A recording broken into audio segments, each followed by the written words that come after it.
Welcome back students in your science lecture 2 of chapter number 3, reproduction in plants and animals. Okay, open your book at page number 30. Types of germination. यहाँ पर हमने last time अभी छोड़ा था और मैंने आपको यहाँ तक ही पढ़ाया था कि जर्मिनेशन क्या होता है।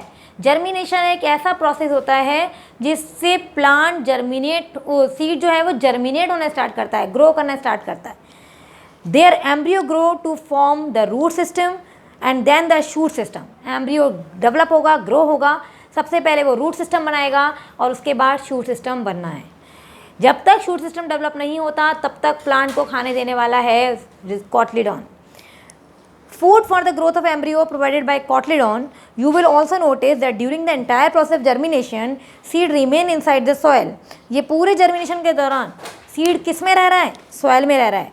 This type of germination is known as hypogeal germination. इस तरह का जो germination है उसे hypogeal germination कहा जाता है। Now, saw some castor bean seed in soil. Water the seed daily. The seed absorb water from the soil and swell up. Embryo of the seed will grow and form a new plant. Note that in this case, seed come out of the soil during the process of germination. This type of germination is known as apigeal germination. यहाँ पर आपको 2 stages आराम से दिए हो, 2 diagrammatical में show कर दिया, 2 डायग्राम दिए हुए हैं। पहला तो आपको हाइपोजियल बता रखा है, जब पूरे जर्मिनेशन के टाइम पर सीड जो है वो सॉइल में रहेगा। सेकंड कैटेगरी उसने दे रखी है कि जर्मिनेशन के टाइम पर सीड जो है वो ऊपर की तरफ आ रहा है, देख रहे हो आप। तो ये दोनों में डिफरेंस है। Preparation of seedlings. Some seed like gram, pea, wheat and maize, jowar etcetera directly sown in the field. आपने देखा ये ऐसे बो दिए जाते हैं जमीन खेत में। But for certain plant like paddy, that is rice, brinjal, tomato, seed are first sown in the nursery and seedling are obtain. पहले बीज बोए जाते हैं नर्सरी में, उसके बाद जब इसके इतने प्लांट्स आ जाते हैं तब इनको वहाँ से ले लिया जाता है। Then these seedling are transfer to the main field for further growth of the plant. This is known as transplantation. इस प्रोसेस को कहा जाता है ट्रांसप्लांटेशन। जब बीज को नर्सरी में बोया जाए और उसके बाद उस एरिया से ले जाकर एक फील्ड में बो दिया जाए। राइस की देखा होगा अपने राइस को, स्टैंडिंग वाटर, खड़े हुए पानी में, देख रहे हो आप ये ले यहाँ पर transplantation of rice in a paddy field. पहले पानी, खड़े हुए पानी में इसकी फसल हो रही है और उसके बाद इसको यहाँ से निकाल कर मेन फील्ड में शिफ्ट कर दिया जाता है। तो ये प्रोसेस होता है transplantation. Other method for reproduction in plants. Some plant reproduce without producing flower, fruit and seeds. आपने ये तो पढ़ा है, most of the plant reproduce by seed. बहुत सारे प्लांट जो हैं वो रिप्रोड्यूस करते हैं सीड के थ्रू, लेकिन बहुत सारे ऐसे भी हैं जो सीड से रिप्रोड्यूस नहीं करते। Okay, they reproduce by means of stem, roots and leaves. वो स्टेम से रिप्रोड्यूस करते हैं, लीव्स से करते हैं। This type of reproduction is known as asexual reproduction. और इस तरह का रिप्रोडक्शन क्या कहलाता है? असेक्सुअल रिप्रोडक्शन कहलाता है। जब सीड से ग्रो करेगा, क्योंकि सीड तो रिप्रोडक्शन के लिए ही बनाए गए, ओके और ऐसे मीन्स जहाँ पे स्टेम, रूट, लीव्स रिप्रोडक्शन में सपोर्ट कर रहे हैं, तो ये रिप्रोडक्शन असेक्सुअल रिप्रोडक्शन आ गया। New plants of rose can be grown from the cutting taken from the stem of the parent plant. Sugar cane is also grown from the stem cutting.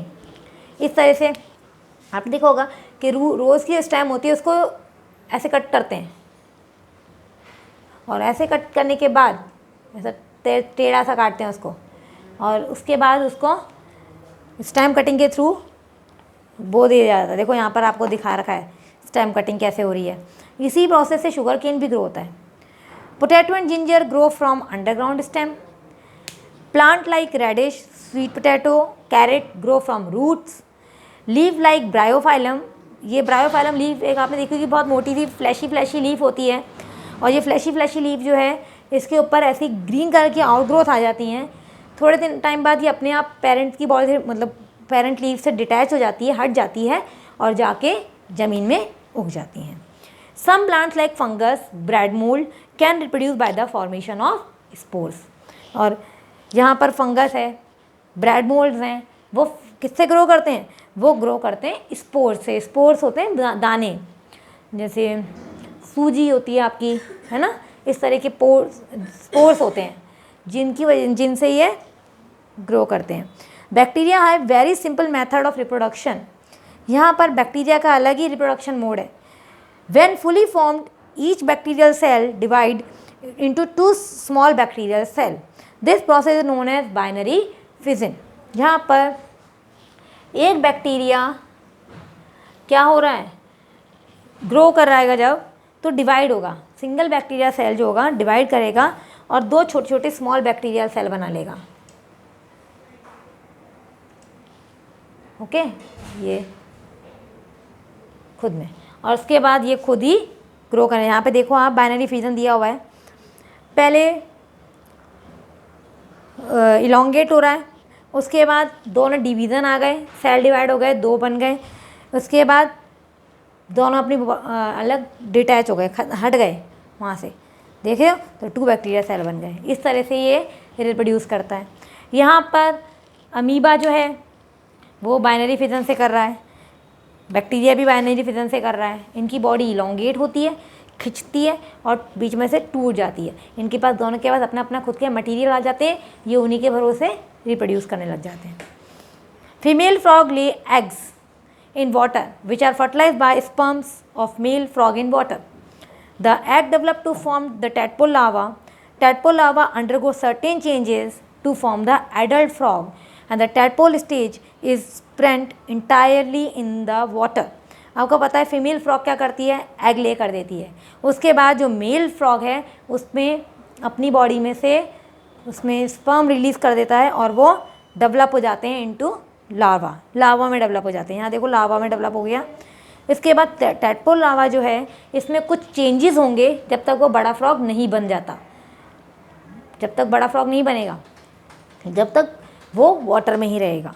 The adult lives partially in water and partially on land. लेकिन जैसे ही बड़ा हो गया frog, पूरा frog feature आ गया उसके पास, तब वो ज़मीन पे भी रह सकता है और पानी में भी रह सकता है।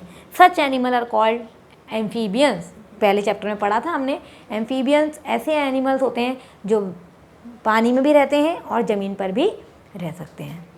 इन many insects like butterfly and moth, egg are laid on the surface of leaf.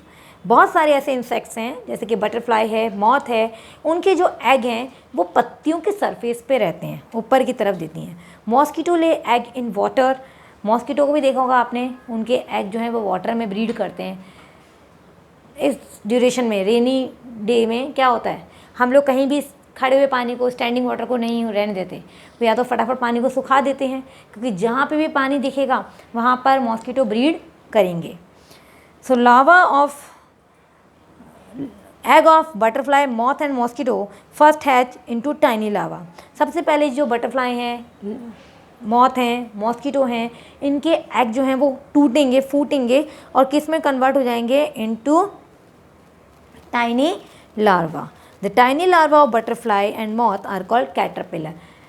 Mosquito नहीं है यहाँ पे, याद रखना है कि मॉस्किटो के जो लार्वा है वो कैटरपिलर नहीं है, ओनली बटरफ्लाई और मॉथ, इनके जो लार्वा हैं वो क्या कहला रहे हैं, कैटरपिलर कहला रहे हैं। The larva undergo certain changes to form pupa.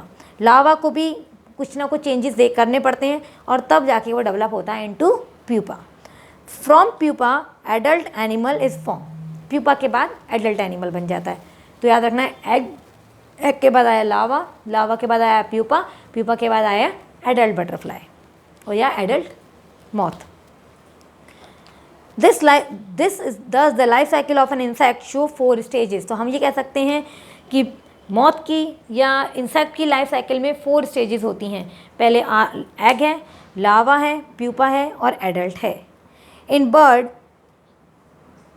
The method of reproduction is different. यहाँ पर बर्ड की लाइफ में कुछ ना अलग ही रिप्रोडक्शन है।